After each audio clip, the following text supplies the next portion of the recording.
for a while, as in, he forgot about us, my mother's entire lifetime. Was that why he'd left my grandmother too, tending to a child all by herself? I loved Daya, but I had to leave. She had her tribe to help her. She wasn't alone, and she knew my reasons. I would have come for her had she called. The emotions sparked hotly between our minds, and I knew how much he'd loved my grandmother instantly. He was still mourning for her. In fact, it was shown in the red ribbons in his hair. They symbolized the blood his heart bled for her. The black that he wore from head to toe, relieved only by the white of his shirt. My grandmother left her tribe shortly after my mother was born. She never went back, I told him. He had to know the truth. I couldn't believe that he'd never looked back until that one day that he'd ordered Shamali to protect me, and why me, but not Andy? Sadness that showed even in his topaz eyes now as he gazed at me. I know. I send her money and guards. Anything she needed to survive. She was so proud, my little Yolatli. Daya would not take anything from me. When she died, I wished to forget, and I did. Until you called out to me, Brittany. After that, I send one of my most competent people to shadow you, night and day. I even came to see you a few times. I nodded and then smiled sadly. Shamali died. Thornton had him killed. The uneasy shuffling in the room made me realize that I'd spoken out loud, and that only a short time had passed. I know, the people that took him have been taken care of already. Shamali was chosen for his ability to change form and blend in, as well as his fighting skills and long-range telepathy. He managed to give my hand as many details as possible just before he died. I would like to take his body with me when I return home. Surprisingly, Alexander spoke. To do what? Talanic's stick sounded colder than before when he spoke, and I sensed that he was offended by Alexander's mistrust. To give him the burial he deserves? Why else? He protected my granddaughter with his life. It's the least I can do. Alexander nodded. I'll have it prepared for travel. He seemed on edge still, but slightly placated by the way Talanicstick had acted and spoken since. As soon as it's here, you leave. My grandfather nodded. Very well. Yolatli? Amusement shone through as he spoke in my mind again. Your mate will take a long time to warm up to me. Will you tell him I am truly sorry? And will you forgive me for my earlier behavior? I never intended to hurt you. He was struggling to put into words what he really felt. As a Regis and Archangel, he wasn't used to apologizing, and he wasn't used to someone knowing what he felt either. I know. You're forgiven, grandfather. I hurried to say to him, trying to reassure him that I bore him no hard feelings for the whole situation. I did feel a bit awkward about calling him grandfather because he looked to be in his early 30s. He just didn't have the whole grandpa aura. Talanicstick was clearly fighting to keep a smile from his face, and I felt his laughter inside him. You can call me Eahu or Ea, my little Yolatli. It is my first name. Ura Ea. I have just one more question if that's okay. I said, smiling myself now and letting go of Jaden's soft fur. The panther was still tense, but he was allowing me to inch a little closer now. Had he decided that himself, or had Alexander told him to give me more space? Of course. The angel inclined his head to me. Anything. Why did you protect me but not Andy? A silence stretched across the room as everyone strained to listen to his answer. It seemed like it was something they all had been wondering. Talanicstick's face showed a clear emotion for the first time since his arrival. Desolation. I think it shocked everyone but me that he had emotion to show so clearly. My little Yolatli. I wished, Talanicstick faltered as his voice reflected bone-wrenching sadness. The demon, the one that hurt my poor baby, he was smarter, more careful the second time.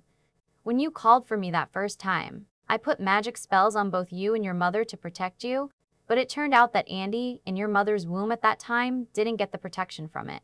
The demon was there before I could return, and used his own magic on him to keep me away. I cannot approach Andy or touch him. His desire to reach out to Andy and help him, be a father to him, was tangible in the air. Jaden responded to it by stepping a bit to the side so that I could move past him, leaning forward as if to rub his big head against the Archangel's leg in comfort. He stopped himself short before actually doing so. I've noticed it, and have a team of witches working on it to remove the demon's spells, but I fear that the only way is to kill the demon.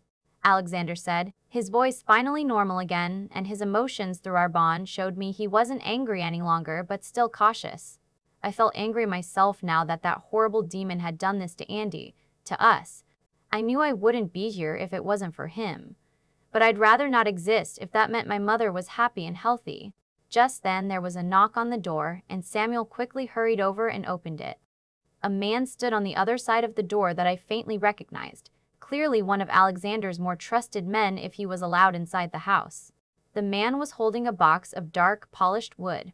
On it, a Celtic design in dark gold had been embossed. Samuel took the box without a word and closed the door again. He strode over to Alexander and handed him the box.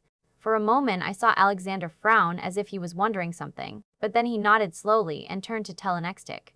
"These are Chimali's remains. It is time for you to leave now." Telenextic nodded, his face again carefully schooled and devoid of emotions. "Very well, I hope to see you again soon, my little Yolatli. Alexander Clitton, take good care of her. Let us both work tirelessly to free Andy from the magic of his father." Alexander nodded, but I felt sad that he had to leave so soon, moving slowly so that he could warn me off any time I stepped forward to hug Telenextic again.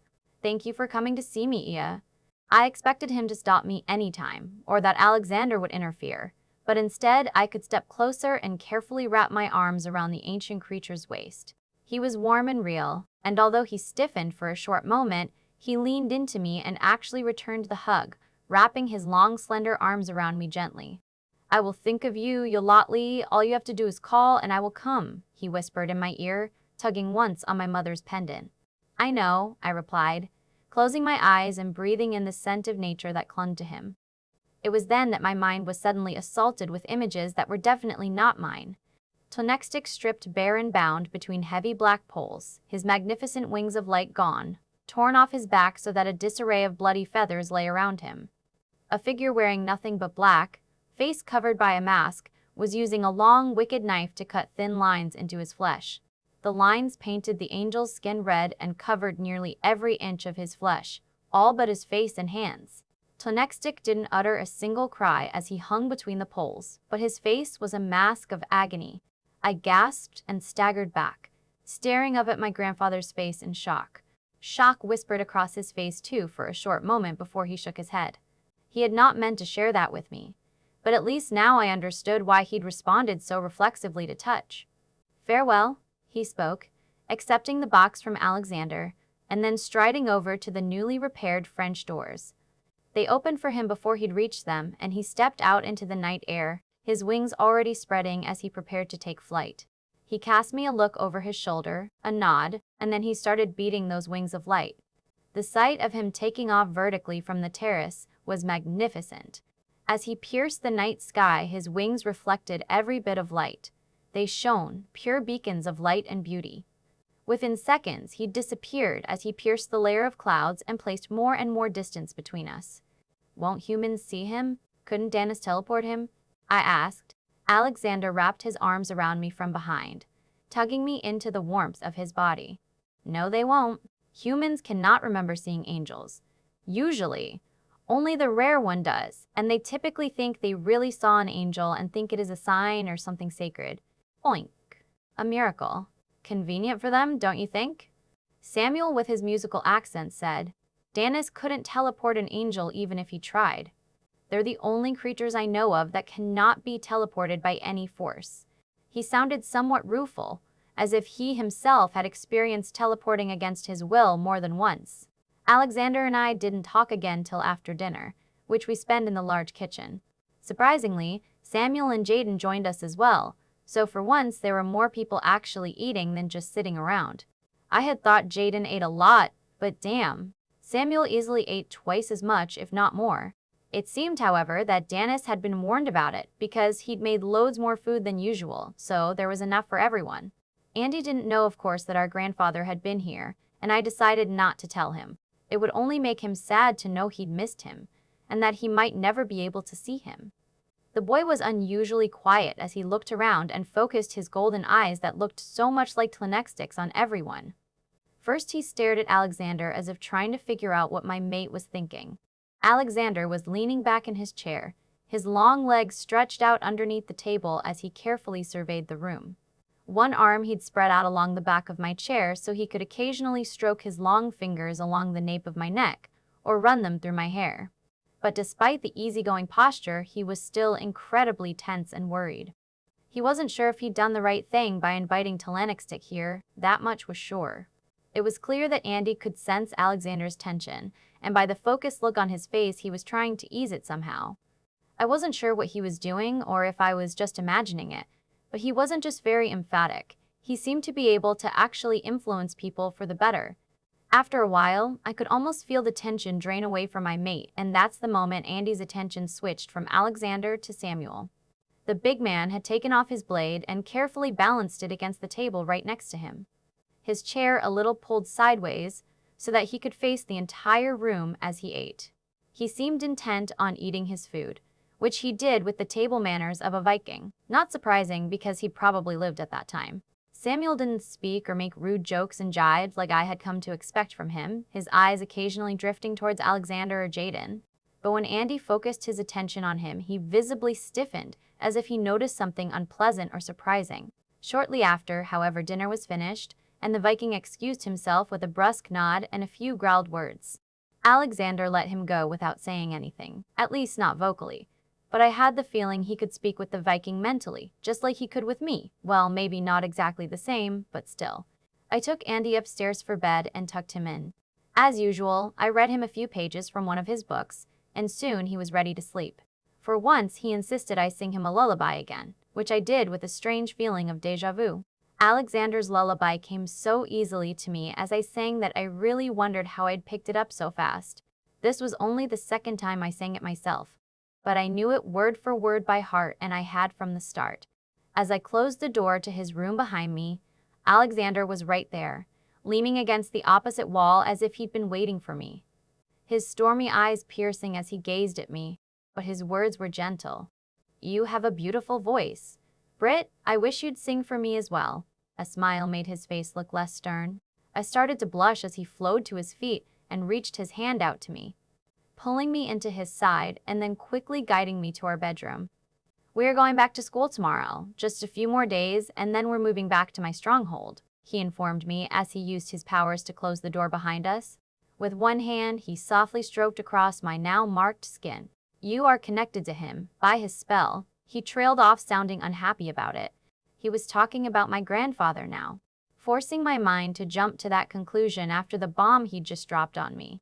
With an impatient snap of his fingers, my clothing changed to sleeping attire, something I'd never put on myself. A slinky black and red negligee that hid very little and emphasized a lot. "Really? Is that all you can think about?" I asked, one eyebrow raised sardonically. He shrugged as he let his eyes rove across my body. "What can I say? You look good in it. Really good." Before I could reach the closet to find something more appropriate to wear for bed, he wrapped me in his arms from behind, then tilted my head so he could attack my mouth with a mind-blowing kiss. "This should be a day of celebration. We made it. Let's think about our responsibilities tomorrow," he told me.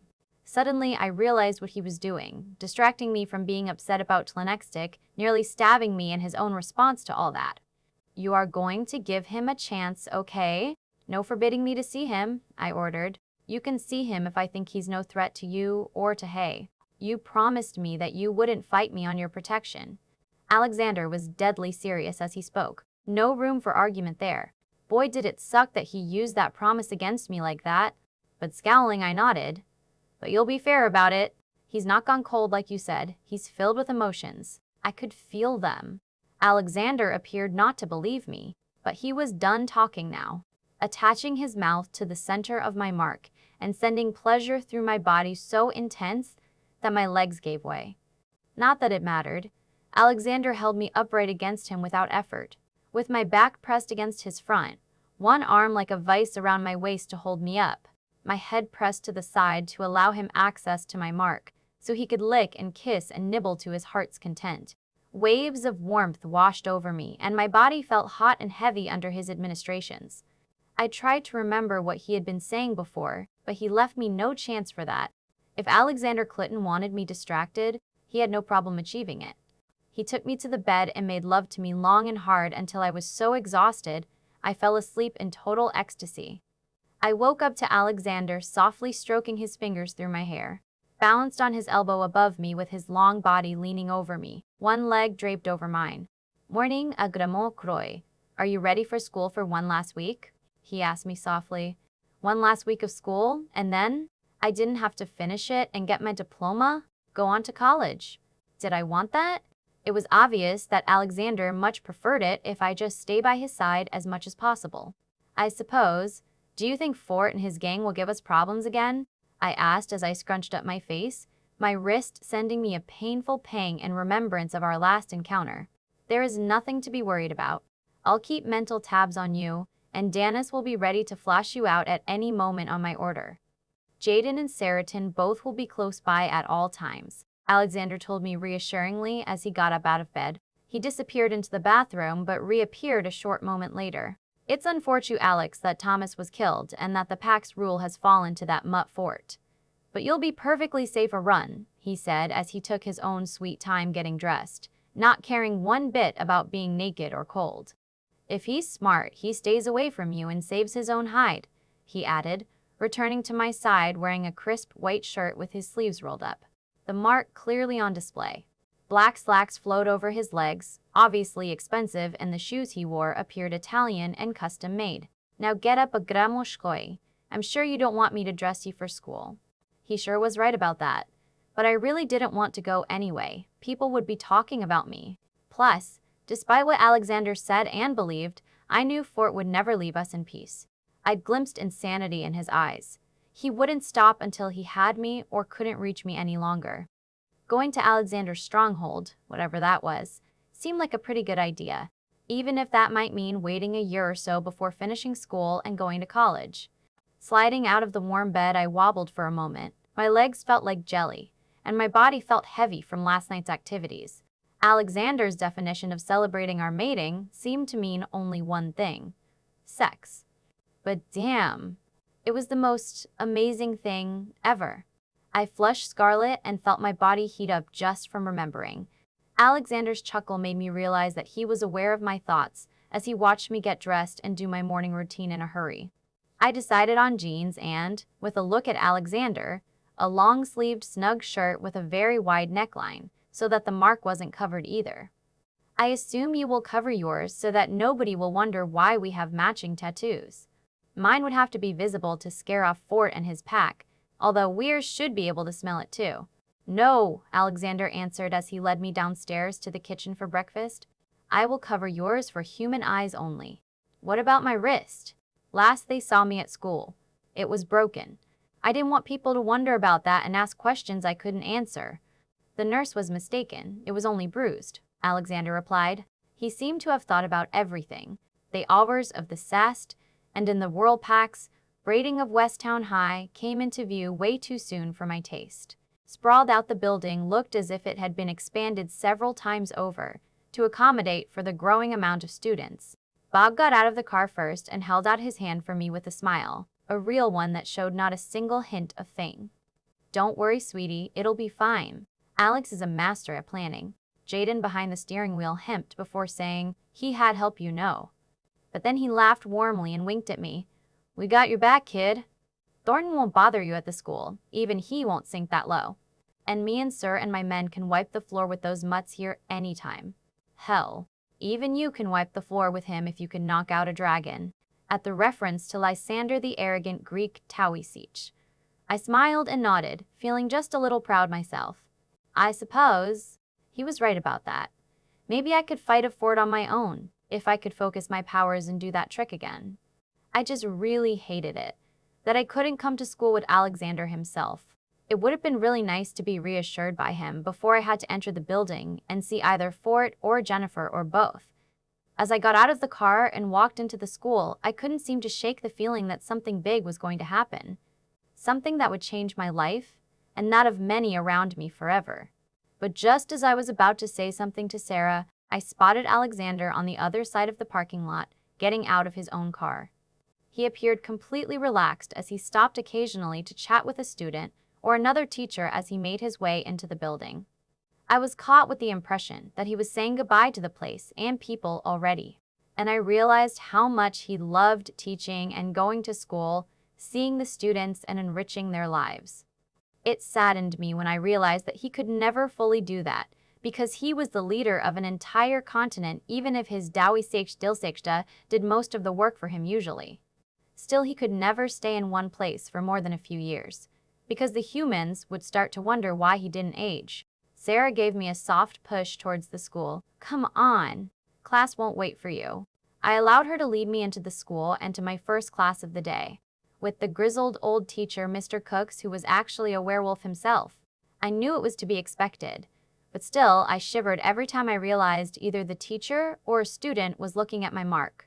It was unsettling to realize how many in each of my classes were not really human. It seemed at least 2 or 3 in each of my classes was a wolf, and as Sarah pointed out, at least one witch attended each class too. There were no other vampires though. But Sarah claimed that was because they in general were loners, and it didn't really work well to hunt the same area for food with many. It made me wonder how all of the men stationed at the Clitton residence got fed.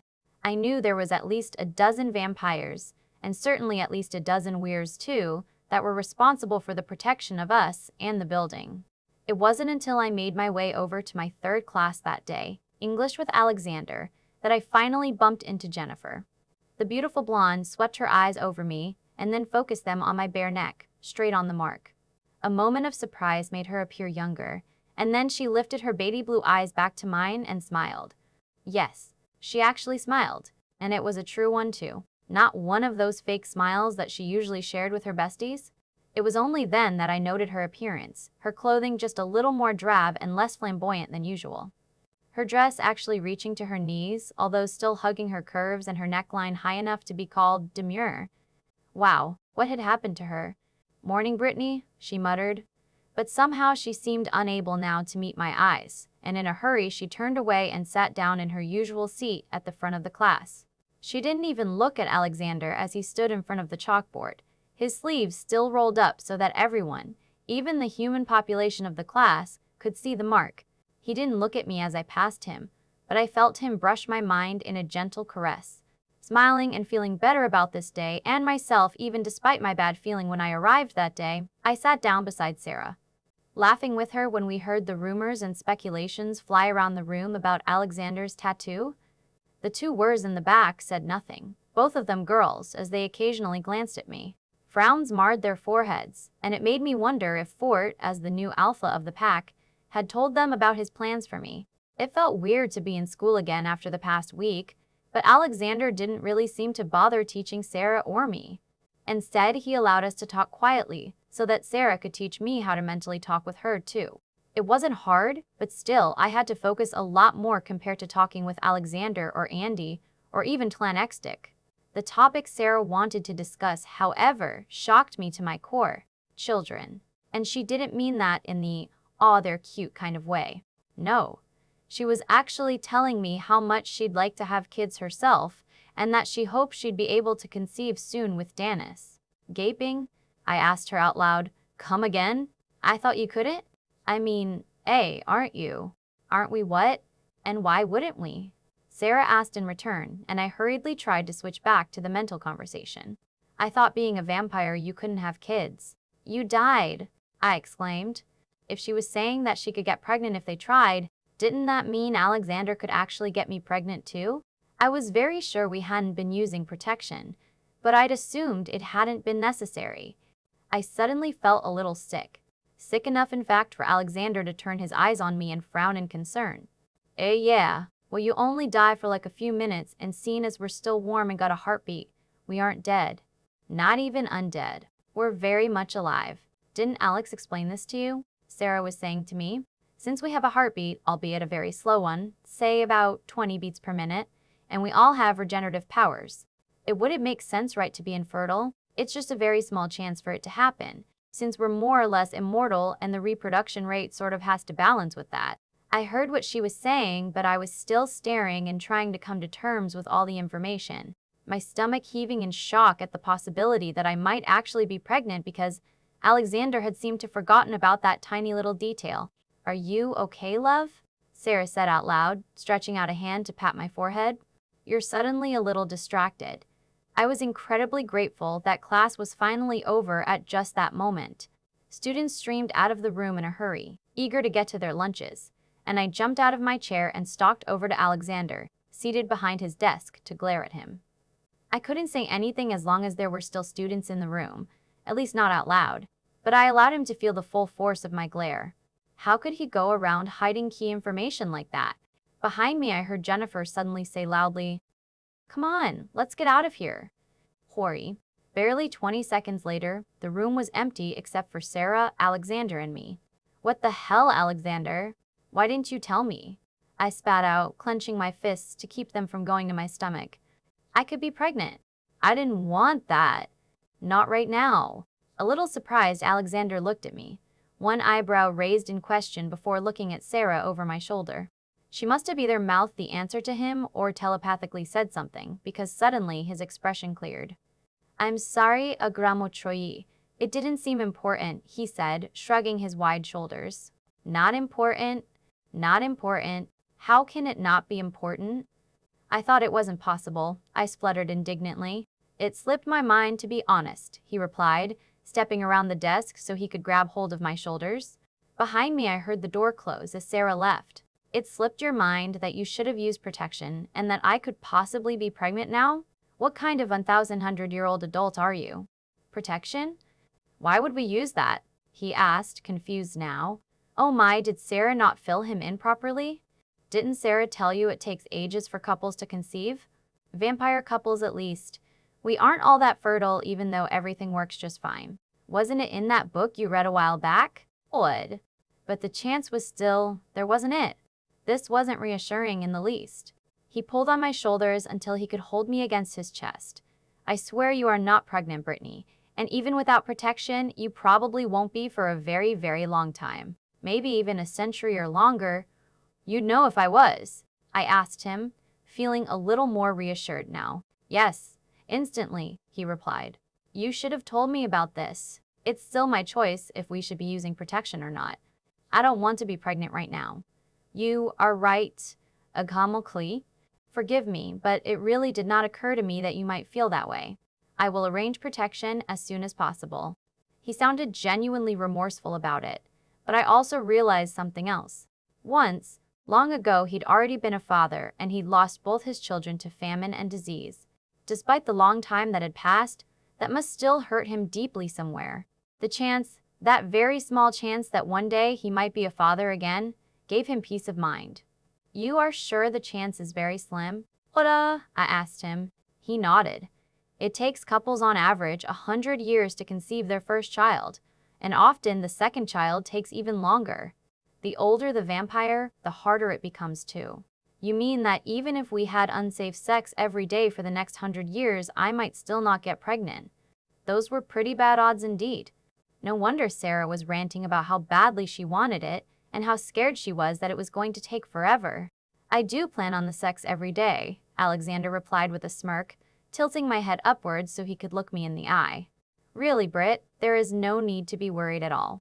I can even use my powers to make the chance next to nothing. I shrugged. Maybe? I have to think about this, okay?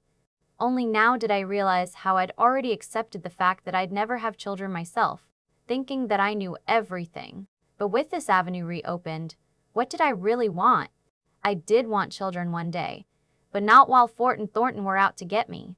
You can think about it for as long as you want, but you have to leave now or you'll miss lunch. A soft kiss was dropped on my forehead as he pushed me to the door. You're not mad at me? Not sure, I replied, but I smiled at him. But I do love you. Tagura agam duit, he replied. Alexander didn't come to bed with me that night. Instead, he said he had to work to get some things arranged for our departure. That, however, didn't mean he didn't come with me to tuck me into bed and sing me his lullaby till I fell asleep. Nor did it mean that he didn't take the time to make love to me even before that. He really did mean it when he'd said he planned on sex every day.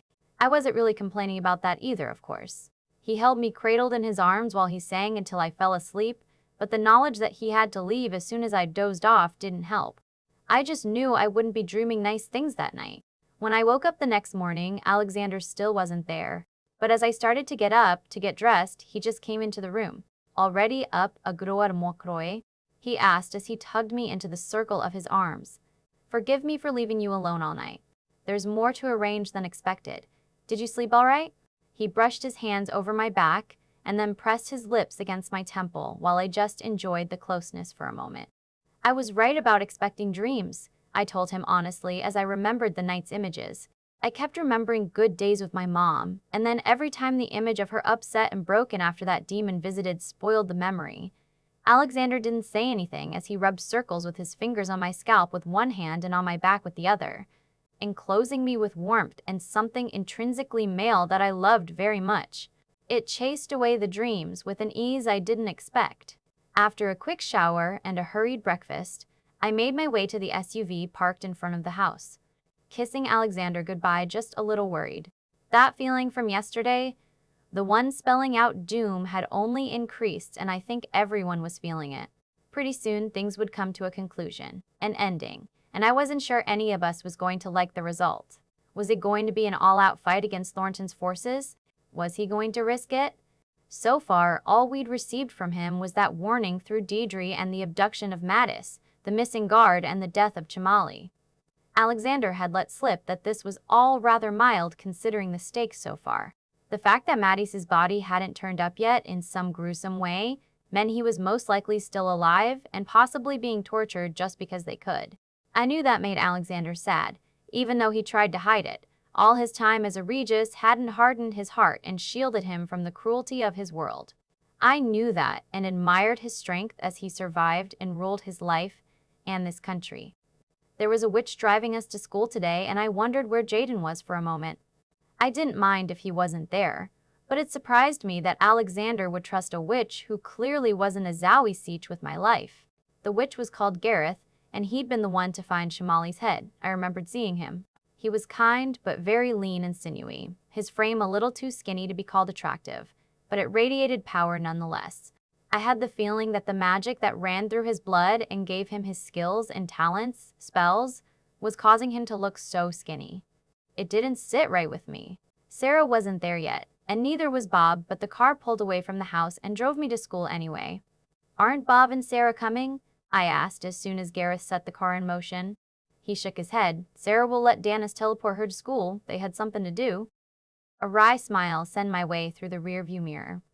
Bob was withheld too by a certain redhead, I believe. His expression told me what he thought of that, contempt and a little disgust. He clearly disliked Deidre, and I felt instantly sorry for the girl. Nobody around here seemed to like her, all of them judging her by the little they knew. Still, if she'd managed to make Bob decide to stay home today, did that mean they'd made progress? That they were actually starting to try and breach the gap between them? I was already so very used to living with the Clittons and speaking with people telepathically that my cell phone ringing startled me. The caller ID was unfamiliar, so I picked it up with a little caution. Hello? I kept my voice down and leaned back so that Gareth, my driver and guard, couldn't hear what I said automatically. Brittany, I'm glad I finally reached you. Stephanie's voice greeted me. For once, she sounded surprisingly nice, a genuine kind of nice that didn't sweet her one bit. It immediately set off the alarm bells in my head. What do you want? I snapped. Anger towards her for all that she'd done to me resurfaced and made me sound acidic. I didn't bother to hide it. She deserved what she got, every bit of it. Tut-tut. Not so snappy, dear. I called to do